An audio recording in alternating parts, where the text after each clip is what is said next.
J'attaque de front la transition que nous connaissons entre une culture du livre et une culture de l'écran. Ceux qui me connaissent, vous savez très bien que j'ai beaucoup travaillé dans les esthétiques numériques.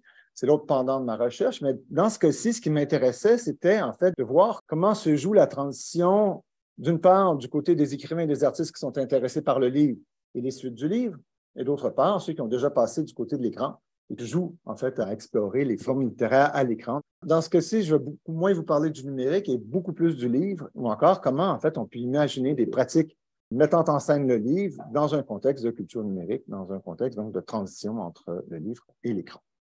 J'ai comme rapaillé un peu une intervention. Alors allons-y, la transition d'une culture du livre à une culture de l'écran. Donc, pour François Bon, et je le cite, une mutation est en cours, irréversible, et qui amène avec elle ce à quoi nous devons le meilleur de ce que nous sommes. Des cartes, et c'est déjà perceptible, sont violemment redistribuées. À quoi alors s'accrocher, sur quoi se fonder pour s'ouvrir? Dans Uncreative Writing, l'essai de Kenneth Goldsmith, donc le poète américain, s'efforce de penser cette transition et il offre une réflexion fascinante sur la création littéraire en contexte numérique. Il en arrive à la définition d'une écriture dénuée de créativité comme forme d'ajustement à la culture de l'écran.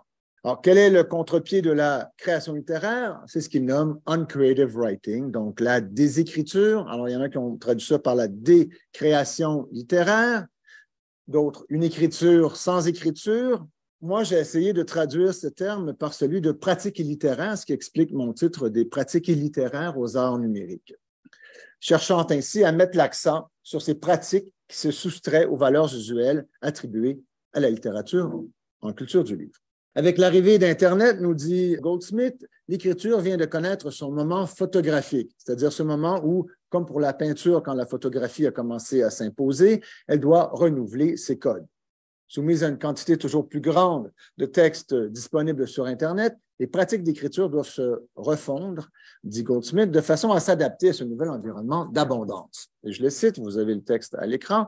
Pendant que les notions traditionnelles d'écriture portent leur attention première sur l'originalité et la créativité, l'environnement numérique encourage un nouvel ensemble d'habiletés qui inclut la manipulation et la gestion de montagnes de textes déjà rédigés dont le nombre est en croissance continue, tandis que l'écrivain d'aujourd'hui est mis au défi d'affronter une prolifération de mots et d'entrer en compétition pour attirer l'attention.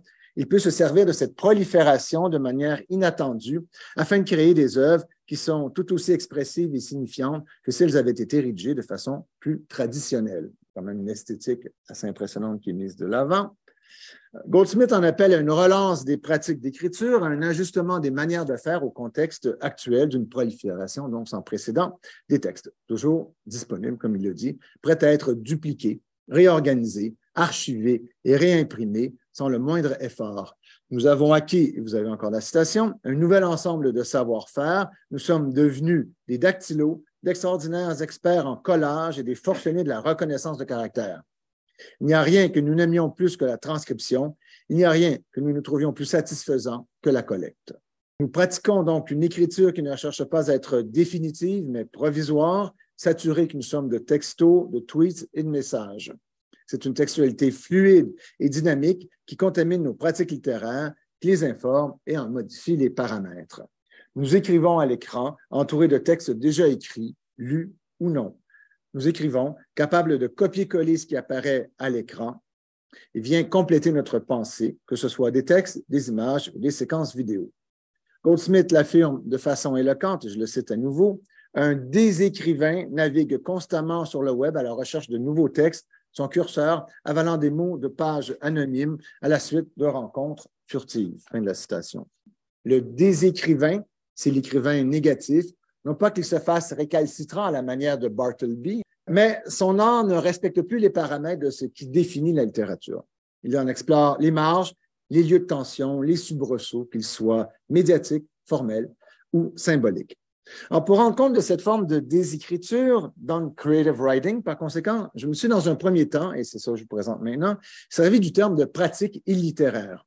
Les littéraires identifient d'emblée ce qui n'est pas reconnu comme littéraire, mais qui cherchent à s'en dégager. Les esthétiques établies cèdent le pas aux esthétiques numériques qui se déploient dans une culture où l'écran relié et les dispositifs techniques jouent le rôle de médias suscitant de nouvelles pratiques, telles que le remix, le copier-coller, le détournement de plateforme, des formes où l'iconotextualité, la multimodalité, l'hypertextualité, l'hypermédialité se chevauchent. Alors, les pratiques illittéraires regroupent de multiples stratégies d'écriture déployées en culture de l'écran. Ces pratiques se veulent donc illégitimes, illégales, illisibles, illettristes, illimitables, illustratives, voire illogiques. Illégitimes, pourquoi? Parce qu'elles ne veulent pas entrer dans le rang, préférant les réseaux de diffusion virtuels non encore institutionnalisés, tels que les sites web et les médias sociaux, plutôt que les maisons d'édition traditionnelles. Illégales, car adoptant souvent des stratégies illicites telles que le plagiat, l'appropriation et le détournement, pratiquant une forme subreptice de résistance à toute forme d'autorité. Illisible aussi parce qu'elle ne vise pas la transparence, le respect des conventions romanesques établies, mais plutôt à mettre de l'avant la matérialité textuelle par des jeux sur des listes, des contraintes et ainsi de suite. Il est triste aussi car elles n'entendent pas tant donner à lire qu'à donner à voir, et ce qui est pour moi un déplacement important, transformant le lisible en visible et complexifiant le rapport au texte en le mettant en scène, en le posant comme figure, ce que moi j'appellerais, et c'est tout au long de l'essai, une figure du livre. Vous allez voir réapparaître le terme au fur et à mesure.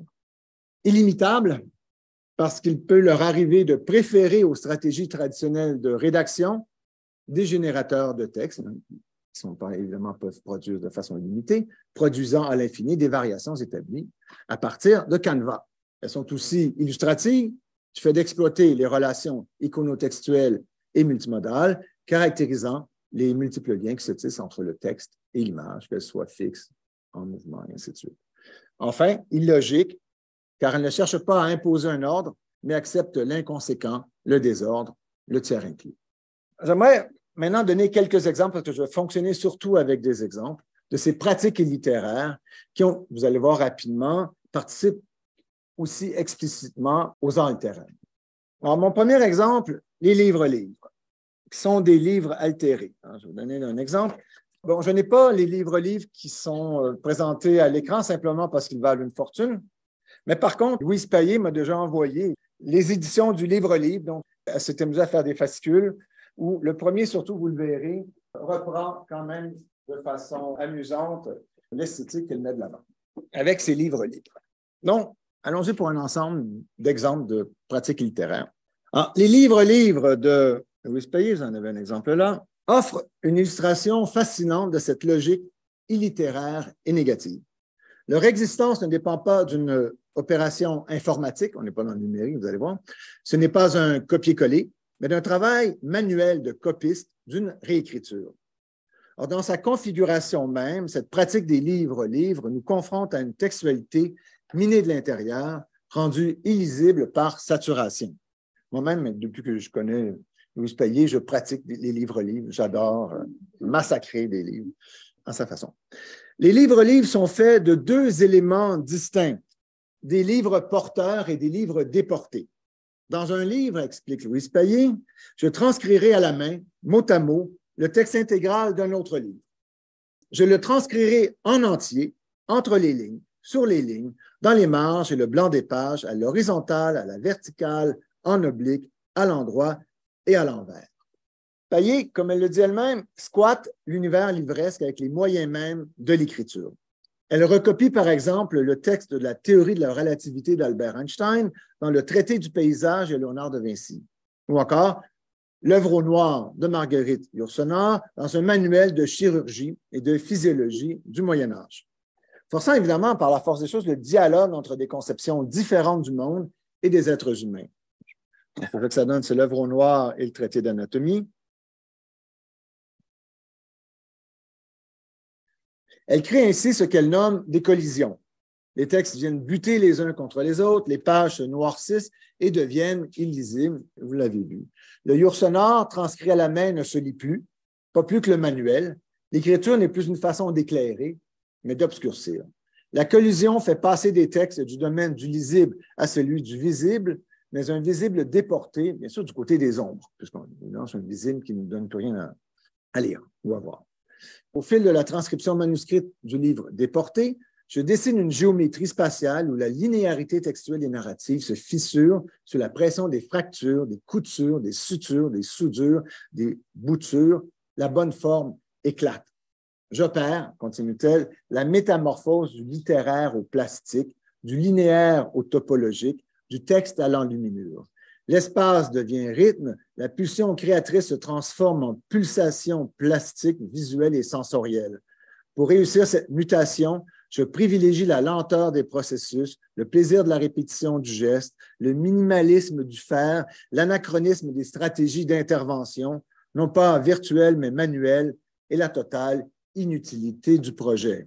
Ce n'est pas un modèle économique viable. Cet anachronisme n'est pas un effet de surface, car si elles ne sont pas virtuelles, ces stratégies d'écriture s'inscrivent dans une logique de l'omniprésence des textes, de leur préexistence à toute écriture contemporaine. On est totalement dans l'esthétique de Goldsmith, telle qu'il la présente. Nous sommes entourés de textes, ceux-ci dialoguent entre eux. Il s'agit simplement d'en choisir quelques-uns et de les réunir dans un même espace pour les forcer à se parler, même si le résultat est incompréhensible. La pratique de Payet répond parfaitement à cette maxime de Goldsmith qui apparaît dès l'incipit de son essai On Creative Writing.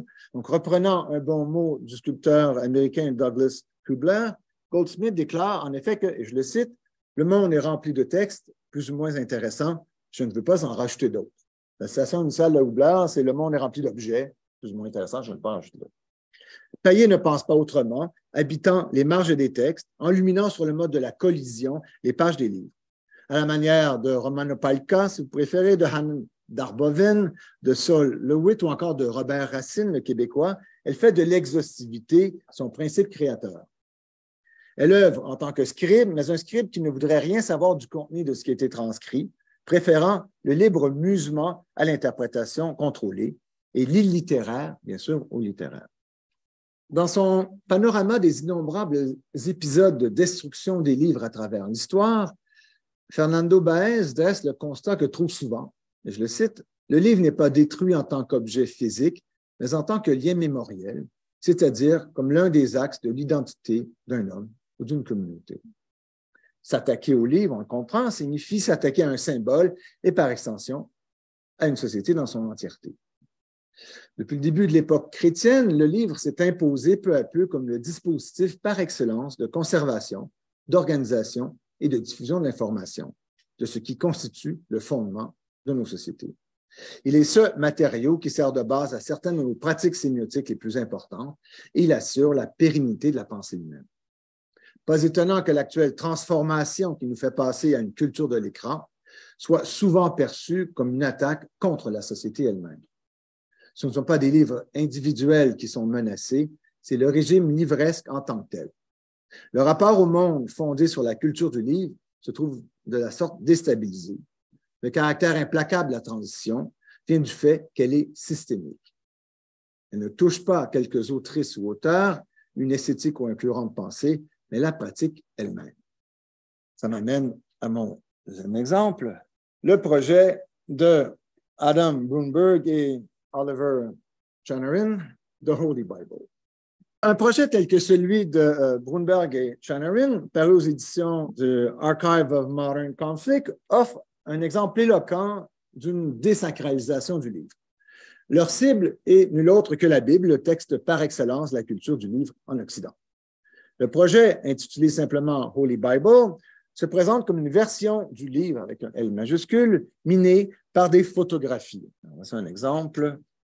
Je vais vous donner un deuxième exemple. Ces photographies ne sont pas nichées entre des paragraphes ou à la suite des textes, elles sont littéralement plaquées sur le texte, qui se trouve ainsi caché, rendu en partie illisible. La Bible devient un livre porteur, au sens de Louis Payet, sur lequel sont collées des photographies, d'une certaine façon déportées, qui traitent toutes de la même chose, la violence et la guerre.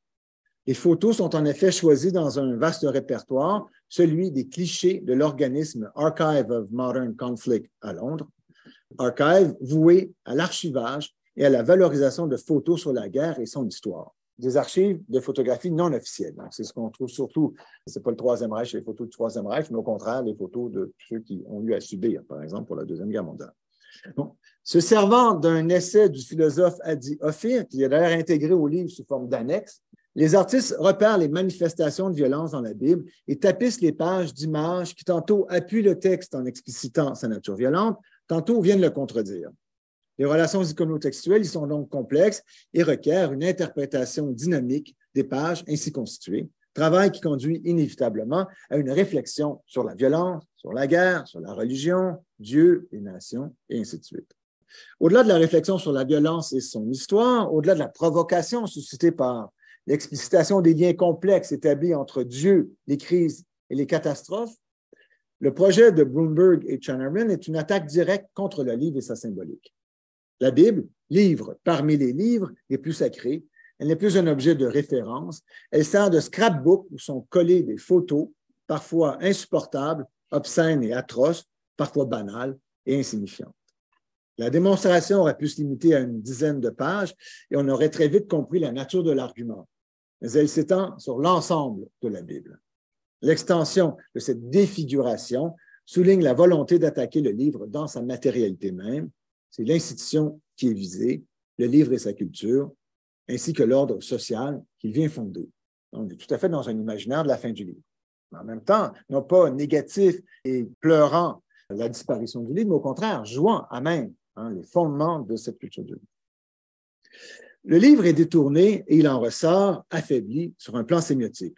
On ne le lit plus de la même façon. En fait, comme vous pouvez le voir, on ne le lit plus. On le contemple, on examine les transformations qu'il a subies, ce qui en fait tout à fait un livre altéré. L'altération de livre s'impose aisément comme l'une des pratiques littéraires les plus accomplies. Elle génère des figures du livre, c'est-à-dire des livres qui deviennent des images d'eux-mêmes. Figures du livre qui transforment le lisible en visible, déstabilisant de ce fait l'écrit. Je vais continuer un peu cette démonstration sur les figures du livre et la déstabilisation, et je vais finir par rejoindre les arts numériques. Le projet de Tom Phillips est Humament, a Treated Victorian Novel, est l'exemple par excellence des figures du livre dont je vous parle, c'est-à-dire où le lisible est rendu du visible, un livre qu'on ne lit plus mais qu'on regarde, un livre qui est devenu une référence à lui-même, une figure de lui-même. On trouve les 367 pages du projet. Donc, on trouve les 367 pages du projet amorcé il y a plus de 50 ans sur le site de l'artiste. On peut l'acheter en fait en livre qui coûte à peu près entre 45 et 50 $. Mais peut-être que maintenant, c'est un peu augmenté, mais moi, les deux éditions que j'ai m'ont coûté entre 35 et 50 $. L'idée était vraiment de rester dans le marché du livre et non pas dans le marché du livre d'artiste où là, en fait, les prix gonflent. Ce n'est pas de l'art, même si Tom Phillips est un artiste accompli et l'un des grands artistes du 20e siècle en Angleterre. Ce qu'il voulait, en fait, c'est maintenir le statut du livre à A Human. Donc, édité chez Thames Hudson et qui en est maintenant à sa 5e édition. Cependant, il existe aussi depuis 2010, donc sous la forme d'applications pour tablettes numériques et comme un site web. A Human, donc, est un livre altéré, le résultat d'un projet artistique qui se sert du livre et de la page comme matériau premier, soumis à des transformations qui viennent en renouveler le statut. Le matériau utilisé par Phillips est un roman victorien d'un auteur tombé dans l'oubli, donc A Human Document, c'est l'origine du mot valise A Human, de W.H. Mallock, publié en 1892. Charcuté à la manière d'un cut-up de Burroughs, le livre est devenu A Human, mot valise qui n'a de sens que par rapport au titre original. Quant aux pages du livre, elles servent de canevas sur lequel Phillips fait ses propres dessins, obscurcissant les lignes du texte pour n'en conserver que des éléments épars, mots ou syntagmes recombinés pour constituer de nouvelles phrases originales, extraites des pages transformées en matériaux, mais sans aucun lien avec le contexte initial. Autre exemple. Les mots, donc, ont tous été recontextualisés par une extraction et une réappropriation, toutes deux fondées essentiellement sur un processus iconique. Des mots surnagent, on le voit, et composent des segments de phrases dissonants ou encore vaguement cohérents. Cette pratique d'écriture au second degré se constitue sur la base d'une première production cachée par les pinceaux de l'artiste. La page 77 que vous avez là, de l'édition de 1973 de A Human Moon, offre par exemple deux cases superposées, l'une dominée par le rouge, l'autre par le rose. Les dessins plutôt uniformes génèrent des phylactères qui s'étirent sur la page comme des lacs sinueux où l'on peut lire des syntagmes raboudinés. Dear Eve, Eve, Eve, chérie. You, me, ridiculous, ridiculous, chérie. Love is help. Bon, et ainsi de suite. Là, on voyait un peu à quoi ça peut ressembler. Évidemment, les interventions de Philippe sur le texte produisent des amalgames et des collisions à la manière, bien sûr, de Louise Pallier, où les mots ne restent pas intacts, modifiés au gré des figures et des dessins produits. Il n'y a pas de Yves, il y a une Evelyn, des transformations, bien sûr faites volontairement par Philippe. Le palimpseste est plus ou moins évident selon les appropriations. Vous l'avez vu à la précédente, où on voyait quand même le texte initial à peu près lisible, mais il n'est jamais totalement effacé non plus parce qu'il y a des mots qui sont larges. Voici un livre qui se présente avec sa propre densité, reposant sur un texte modifié pour qu'en soient révélés des sens cachés, inattendus. L'artiste n'ajoute rien de nouveau, ne fait que transformer, couper, encadrer des mots dont le nouvel agencement devient signifiant. Alors, ce qui est fascinant maintenant sur le site donc, de Tom Phillips, qui est mort en 2022, en fait, quand j'ai voulu pour mon livre aller chercher les droits, je me suis rendu compte qu'il était mort. J'étais vraiment très déçu. J'étais comme, oh non, c'est un de mes artistes favoris. Juste pour vous donner une idée, sur chacune des pages, comme il y a 5 éditions, l'idée de Tom Phillips était la suivante, qu'à chacune édition, il y a 50 nouvelles pages qui soient produites. Donc, on retire 50 pages et on les refait. L'idée étant bien sûr, comme le bateau de Thésée, qu'à la fin, le Human Moon soit à la fois le même, identique à lui-même et différent complètement. Et sur le site web de l'artiste, eh bien, on trouve à la fois, dans ce cas-ci, l'édition originale, la page 77, l'édition 1973, la page 77, et l'édition 1984, la page 77. Et donc, on a le droit comme ça au processus de production de Philippe, ce qui est tout à fait fascinant. Il nous donne vraiment le droit, d'une certaine façon, à son atelier. 4e exemple sur 5, Tree of Codes, le travail de Tom Phillips, procède par ajout et superposition de couches. D'autres formes de livres altérés fonctionnent par coupure ou extraction, par un déblanchissement de la page qui passe par des découpures afin de donner l'impression que les mots flottent dans le vide. C'est le procédé utilisé par Jonathan Safran Foer dans Tree of Codes, paru au Visual Editions à Londres en 2010. Foer s'approprie sa fiction favorite, The Street of Crocodiles, que j'ai d'ailleurs apporté, de Bruno Schulz, en découpant littéralement les pages du texte, n'y laissant que quelques mots. On se croirait dans une version en ruine des 100 000 milliards de poèmes de Raymond Queneau, dont il n'existe qu'un exemplaire, dont on compris ce matin, où les languettes ont été rendues inutilisables et les vers ont perdu toute réalité. Le livre de Foer, quand on le prend dans ses mains, est léger, étrangement creux, ce qui s'explique quand on ouvre le volume, car il ne s'y trouve essentiellement que du vide, des pages. Donc, voici à quoi ça ressemble. C'est mieux comme ça avec le feuilleté, une photo du feuilleté. Donc, les pages en grande partie découpées comme si elles avaient été caviardées par un artiste maniaque préférant le couteau au crayon feutre. À la manière de A Human Moon, le titre du livre est un cut-up, où la rue, Street, est devenue, par la magie des ciseaux, un arbre, Tree, et les crocodiles, des codes. Du texte de Schulz, il ne reste presque plus rien. L'effet de palimpseste présent chez Phillips a complètement disparu, remplacé par un effet de profondeur qui découle des découpures. Il n'y a plus une surface qui fait écran, mais des strates variées de texte apparues comme à la suite d'un éboulement. Tree of Codes est un Badlands littéraire, le papier étant littéralement éliminé. Des mots de la page 17, par exemple, clumsy gestures, apparaissent dès la page 7. Des mentions de la page 21 surgissent dès la page 8, évidemment, parce qu'on voit donc par transparence le texte apparaître. Puisque les lettres ne sont imprimées qu'au recto des pages, ça c'est la particularité du livre, pour des raisons évidentes, les syntagmes apparaissent pendant des fois 10 ou 15 feuillets avant de laisser leur place à de nouveaux mots, bien sûr, qui s'imposent comme ça dans leur propre densité. L'effet de transparence est grand. Transparence non pas sémiotique, d'un point de vue sémiotique, on frise l'opacité la plus complète, mais transparence matérielle, le papier disparu faisant place à d'importants effets de télescopage. Comme Phillips, Foer n'ajoute rien au texte de Schulz, il laisse parler les mots ou des mots dans les mots en transformant leur contexte, ce qui leur fait dire de nouvelles choses. Sauf que ces nouveautés sont en grande partie incompréhensibles. Le texte découpé est encore du texte, ce dernier est en revanche totalement opacifié.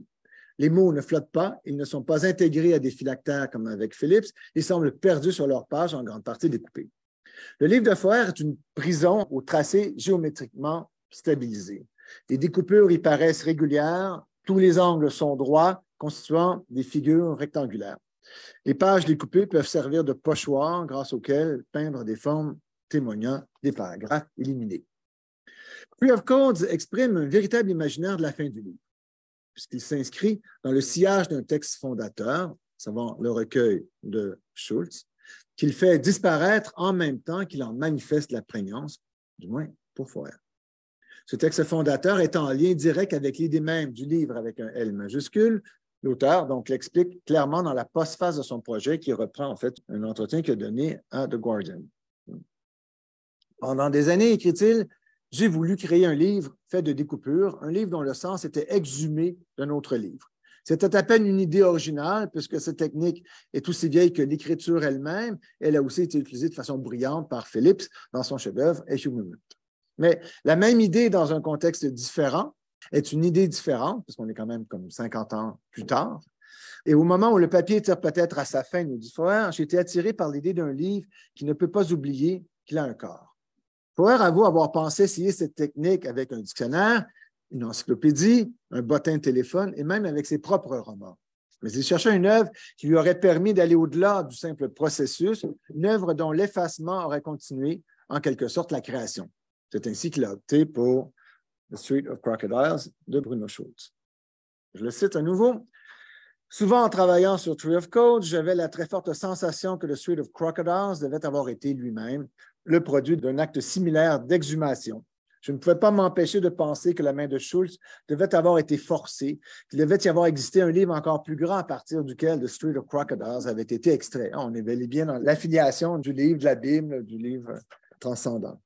C'est de ce livre imaginaire, écrit-il encore plus vaste, ce livre ultime, que chaque mot jamais écrit, parlé ou pensé a été exhumé. Le livre de la vie, c'est de ça dont il parle, est le temple dans lequel nos vies tentent de pénétrer, ne parviennent qu'à le faire apparaître. The Street of Crocodiles n'est pas ce livre, ce n'est pas le livre, il est d'un niveau d'exhumation plus important que tout autre livre que je connais. C'est quand même assez fascinant. C'est une lecture totalement délirante de The Street of Crocodiles. Un recueil que moi j'adore, pareil. Bon. Avec son scalpel, Foer a entrepris de creuser dans ce livre comme s'il s'agissait d'un lopin de terre, d'une matière organique au sein de laquelle des mots et des pensées ont été enterrés et que son travail acharné est parvenu à exhumer. Les mots présents dans Tree of Codes sont ainsi les restes déterrés d'un livre tout englobant, le livre de la vie, transcendant, divin, dont il ne reste plus que des fragments, des bribes, comme des eaux dégagées de la terre qui permettent de reconstituer une vie.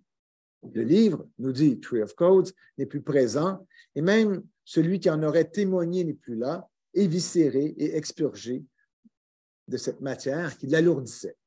Tree of Codes témoigne d'une absence, d'une disparition qu'il actualise lui-même. Il devient une incarnation du livre, livre total, contenant tous les autres, puisqu'avec ses pages déblanchies, il les contient tous. Ce livre ne dit rien, et pourtant, il ne parle que de littérature. Le texte ne se donne plus à lire, mais à regarder pour ses qualités plastiques, cette disposition imprévisible des mots sur des languettes de papier. C'est, comme le veulent les responsables de Visual Editions, un cas d'écriture visuelle. Cette écriture, j'ai le goût de dire, est moins visuelle qu'invisible, absente, retirée. Mon dernier exemple, Ulysses, le roman de James Joyce, a été sacré l'œuvre littéraire la plus importante du 20e siècle. Du moins, est-ce la sélection de The Modern Library, mais vous le voyez, ou bien il arrive en 1, ou bien il arrive en 2 avec la recherche du temps perdu de Proust en 1, mais on est comme dans le best-of du 1, 2, peut-être 3, mais bon. L'une des œuvres les plus importantes, si vous voulez, du 20e siècle. Il y a là une situation étonnante, car le roman paru en 1922 n'est pas d'un abord facile. Au contraire, c'est un texte qui résiste, un texte qui se livre difficilement, car les modalités de représentation et les stratégies littéraires y sont complexes, et les jeux langagiers innombrables.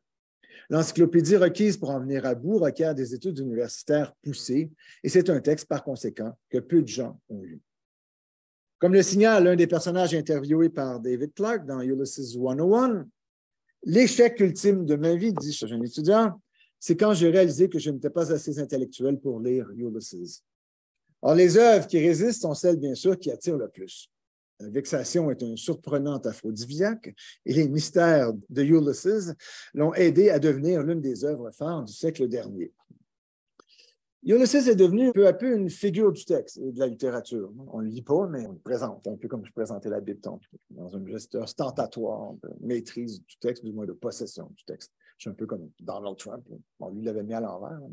Le texte, donc, ne se lit plus, il se regarde et se contemple comme une figure. C'est Ulysses de Joyce, non plus le roman qu'on peut vouloir lire, mais le symbole de la littérature qu'on entend admirer. C'est à ce trait, justement, que Ulysses apparaît dans l'œuvre hypermédiatique de David Clarke. Le roman de Joyce n'est pas interprété, mais il y est mis en représentation.